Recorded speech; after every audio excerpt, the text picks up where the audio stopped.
Are you looking for a career that indulges your love of art and interest in natural sciences? Well, find out about a postgraduate course that may set you on just the right path in this episode of Future You.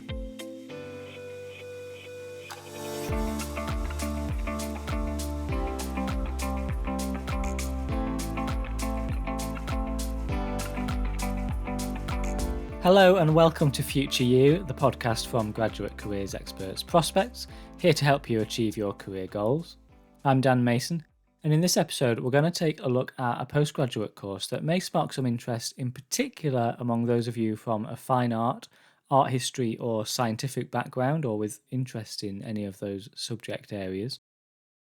Lucy Fellows studied a master's degree in art conservation at the Courtauld in London, and I spoke to her about what inspired her to choose this course, what exactly art conservation is all about, how it works, and where it might take her career, and possibly your career too. It's a really interesting insight into something that Lucy's clearly passionate about, and maybe an option that you hadn't considered until now. So let's get into it and see what you think. So I'm Lucy Fellows, and I've just finished a course in painting conservation at the Courtauld Institute of Art in London, and I'm here to answer a few questions about the world of conservation. Fantastic. Well, Lucy, thanks very much for joining us. First of all, before we get into the specific details of the course and your own career path, so to speak, can you just give us an insight into the world of art conservation, what that actually means to people who don't necessarily know, and why you're passionate about it? Yeah, so art conservation is quite a complex field.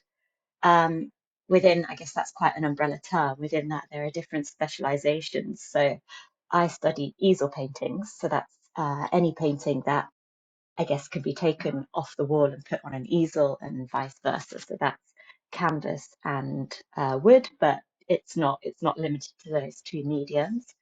But it's also wall paintings. I think you can do framing conservation, sculpture conservation. So it's quite a broad field. Obviously, I'm going to be focusing on easel paintings today because that's my specialization. Mm-hmm. I think the nice thing about conservation is that it draws in lots of different fields. So there's the practical side, that's the actual physical restoration of paintings. There's technical analysis, so that's more close examination of materials and techniques of artists to better understand how a painting was made. And then there's also a scientific element. So that's understanding materials used by artists, but also developing new materials for use in conservation. So I think, why am I passionate about it? I think preserving cultural heritage is important because we can learn a lot about society from looking at objects from the past. And working in conservation gives you a really privileged position to work in close contact with paintings or different artworks. And it's an exciting field, it involves problem solving skills and draws on these three different prongs. So yeah, it's exciting.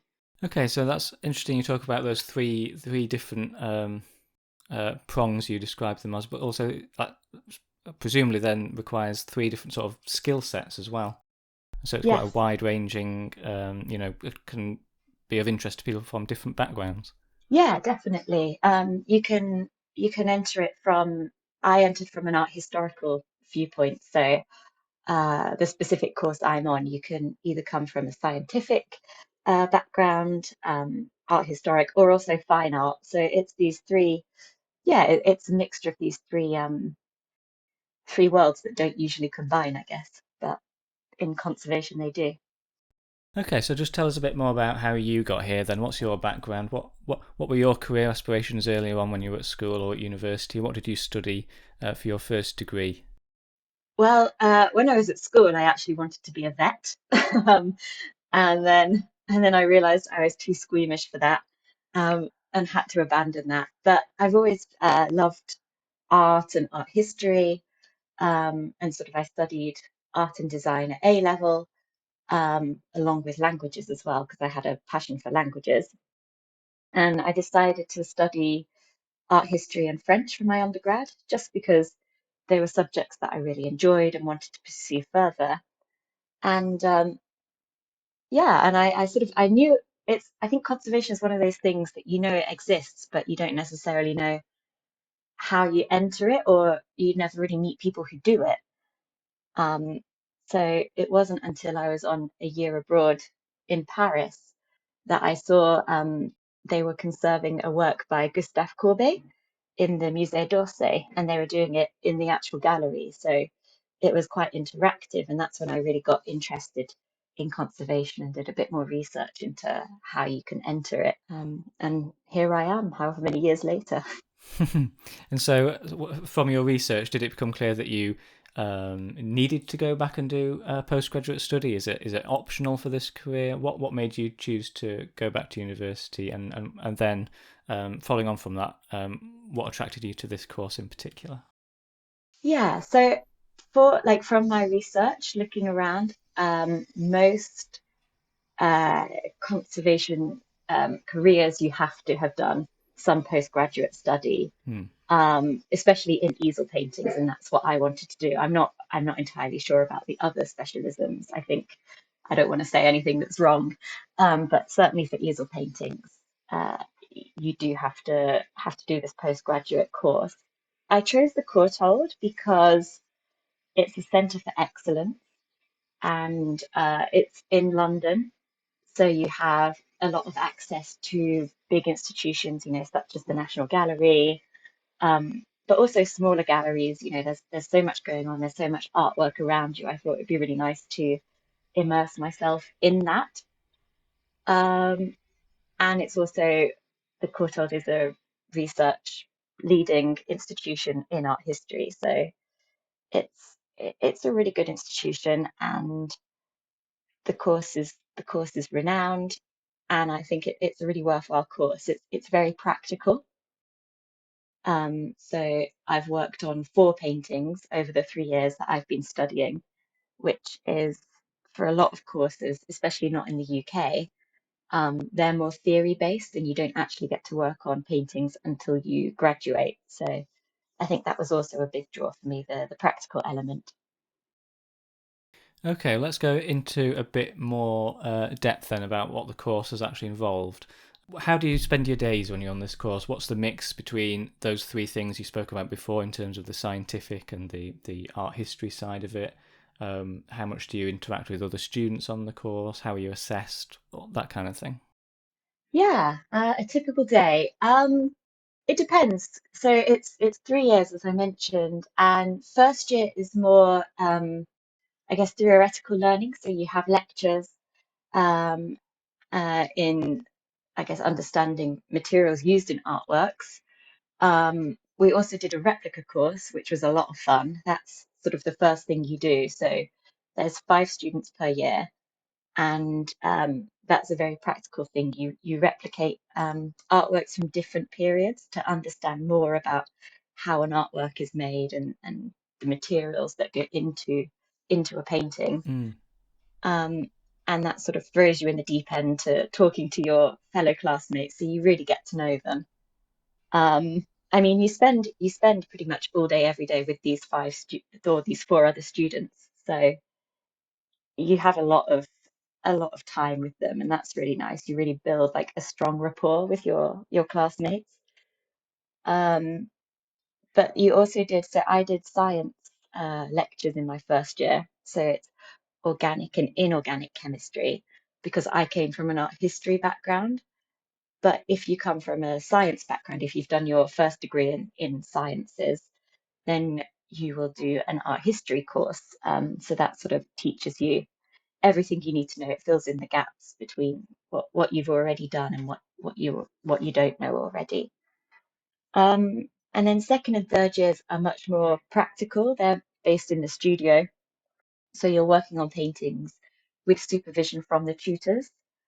Um, and there's also opportunities to interact with other students from other courses on the Courtauld. For example, I did a gosh, how do you explain it? It's a project, I guess, called Painting Pairs. And I worked with an MA student from the Courtauld art history program. And you get given a painting and you have to research into the art history, the provenance. But also I conducted technical analysis on the painting. So that's sort of the fun sciencey parts, like taking X-rays, using infrared imaging, taking cross sections to look at the paint layers and the structure of the painting. And yeah, it was a great project because it's sort of how you would be working in in the future career if you were working in a big institution like the National Gallery or Tate Hmm. or somewhere else that weaves these two fields together. You mentioned one of the aspects of it is the technical analysis side. Could you just give us a bit more detail about what you mean by that? Yeah, so that is using different tools and instruments to understand the materials used in a painting. So, for example, you can use X-rays, so you can X-ray a painting, and just like you would X-ray your leg if you've broken it, it shows you, I guess, the dense elements and the less dense elements, and from that you can understand how a painting was painted. Sometimes, artists would reuse canvases, so you can find a painting underneath an actual artwork, so that's really exciting.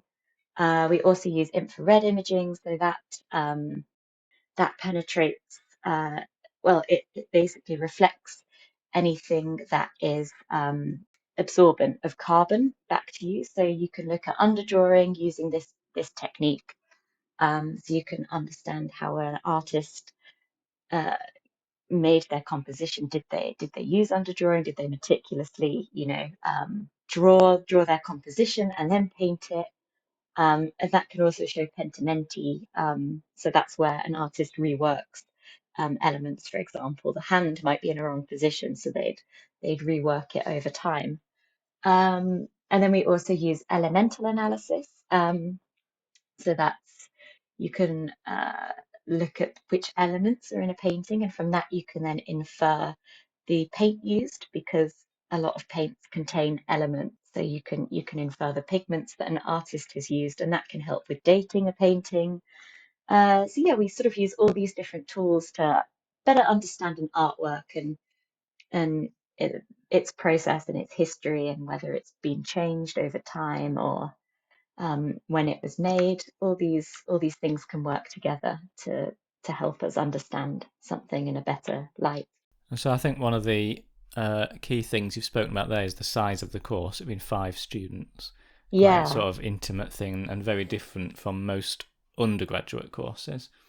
So for people who are considering postgraduate study in this field or any other, how would Hmm. you say it's, apart from that difference in class sizes, how would you say it differs from undergraduate study? What are the similarities? What are the differences? How did you find it?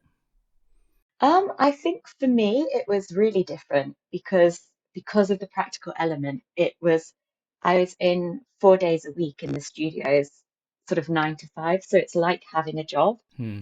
I know because I studied, as I said, art history and French in my undergrad, so and I'm sure a lot of other students who studied arts degrees, I didn't have a lot of contact hours. I think I had like 4 contact hours a week, so I was very much scheduling my own time. So that was the biggest difference for me between undergrad and postgrad.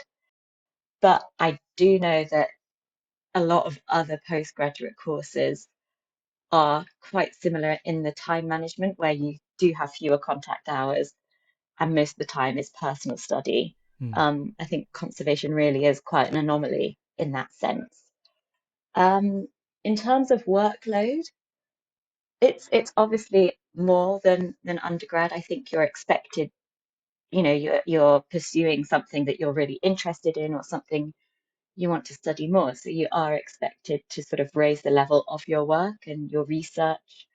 Um, but I think I presume that anyone who's going to approach a postgraduate course would understand that it is going to be, on a slightly different level. Um, But I think if you're ready for it, then it's not too much of a challenge. And it's good to be challenged, isn't it? Everyone needs to be pushed to sort of get the best out of themselves. Yeah, absolutely. And just while we're talking sort of more generally about postgraduate study, um, one of the biggest challenges for a lot of people who consider it is financing it Mm. when it comes to both course fees and living expenses. Do you have any guidance or advice you can give, whether generally or more specifically to your course, about how you met that challenge? Yeah, certainly that was probably for me one of the biggest factors to think, is this what I really want to do? Because it is a lot of money, you've got to live in London, which in itself is, it's a big expense. And then you also have on top of that the fees. However, I'd say don't let that put you off, because there are a lot of bursaries that you can apply for funding. For example, off the top of my head, there's the Anna Plowden Foundation, I think it's called. And they provide, I think it's specifically for conservation, or at least like arts courses in the UK. They provide a lot of funding. And I think they give out bursaries that cover both fees and maintenance. But do check that out. Don't quote me on that. And there's also the Queen Elizabeth Scholarship Trust, I think, the QEST. And they also offer a lot of funding. Personally, I got a scholarship from the Courtauld, so look into that too. Sometimes the institutions that you're applying to will offer scholarships. Um, and I worked during the holidays in tutoring and hospitality to raise some extra cash that would sort of help me throughout term time. So I think if you want to make it work, you can make it work. There is funding available. So I know it's quite daunting to see this figure of money that you have to give up, but don't let that put you off if it's something you really want to pursue. Yeah, sure. And I think so. Then the key points there are check for bursaries or scholarships from the institution that you're applying to, Yeah, but then also don't forget that there are other organisations out there that yeah, there are so provide funding as many, well. exactly. There are so many outside bodies that are specifically set up to fund courses such as conservation or similar. Getting back to the specifics then of the course, how do you think about it in terms of your future career as you finish the course? What were your as you started the course and went through it, how did you expect it to sort of influence and um, how you expected your career to follow on from that, and how are you thinking about that now as you come to the end of the course? Yeah, so I over during the holidays in the course, I completed a number of placements in conservation studios. And a lot of students do that. So you build up a rapport with people who are already in the field. Um, and that's nice. It's not only sort of to gain practical experience, but also to meet people and just talk about different options for the future. Most people who work in conservation either work in a private studio or a public institution. So a number of large galleries have their own conservation departments, and they undertake treatments upon the paintings in the um, in the collection. So you can decide really whether you want to work public or private. Both have pros and cons, like everything in life. Um, it's yeah, it's really varied. For me personally, I'm quite open at this stage. I'm sort of just about to graduate, so I don't want to, pigeonhole myself too much. I'm quite open to just test a number of different things and see which I enjoy, and then go from there, and hopefully figure out a path in the future. Yeah, sure. And from the research you've done up to now, how would you, if you're able to, how would you characterize the sort of availability of jobs in this field? Is it something where it's extremely competitive? Is it something where there are lots of different career paths? Is it a particularly diverse sector? can you give us any insight into sort of the job market, if you like, in the world of art conservation? Yeah, it is quite competitive. I think because everyone, if you want to work in conservation, you have to have completed this postgraduate course or a postgraduate course in conservation. So there's a lot of people on a similar level who are looking for similar jobs. That said, it is quite a diverse field because uh, you can enter conservation science. So that's more sort of you would be working in a scientific department, whether you're looking into materials and techniques of artists or also developing new materials for conservation and testing materials. So that within itself is a specialization that you can then enter once you've done this course. Then there's also the practical side. So some people focus more on practical conservation, and then within that you also have contemporary and modern. So that's something that in itself is quite specialized compared to, I guess, working on the old masters. So you can then find different niches within the world of conservation. So I think it's more about, as I said, just getting out there and trying different things and realizing what you enjoy, or you may have a really strong passion in a very obscure Italian period of art, and that's what you love and what you want to work on for the rest of your life. So And so, just before we move on to a final question about any advice you might have, perhaps just going back to the actual process of um, conservation and restoration of paintings. Just give us a bit of an insight into sort of the sense of achievement you get from doing that, how it feels to work on one of these paintings, and the sort of perhaps more emotional side of what that's like as a process. Because I imagine it's quite a if you're passionate about art and you're working on these paintings, it must have quite an effect on you in some way. yeah, it's nice you said that. It's really quite emotional. You begin and you look at a painting and you sort of understand the problems that it has. But you really do get to know that painting as you work on it. For example, I've worked on quite a large painting which had a lot of structural and aesthetic problems. And I got that painting in first year and have been working up on it until my final year. And you really do have quite an emotional attachment to the artwork. You study it. You're you're studying it intimately, um, pretty much every day. So you get to really understand the artwork. You almost become an expert in it because you really get to look at the artist's brush strokes, the way they painted it, the layer structure. Um, and it is a real sense of achievement, sort of looking at the photos you took before you started working on the painting, and then the photos you take afterwards, the before and after. Um, yeah, you sort of realize how far you've come and how much, and yeah, it's very satisfying to see that process and to see something then be enjoyed again, by however many more generations to come. Yeah, and very different to lots of different careers. That's that thing that you've just spoke about, that you've spent years working on this one painting. This isn't a thing where you come in every day and you're working on something completely different. That Yeah, you have that long term sort of project. So it's an interesting perhaps option for people who like that idea of being with that one project for a long time. yeah, definitely. I think it requires patience at some points. Yeah, If you're not that of the most patient, I don't think it's the career for you. Some points you do have to sort of step away for a minute and have a cup of tea or whatever. yeah. But yeah, it is rewarding, I'd say.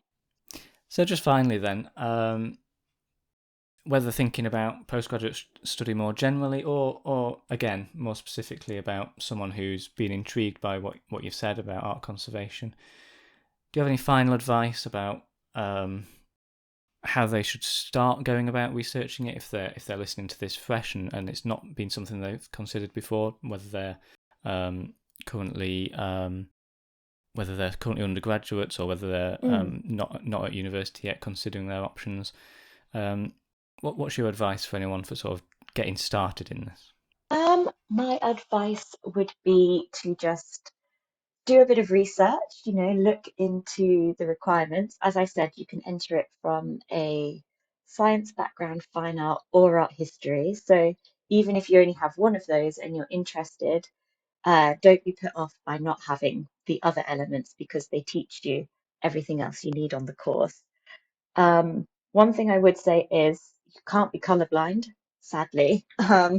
So if you are colorblind, then I'm sorry. I'm really sorry if you thought you wanted to do it.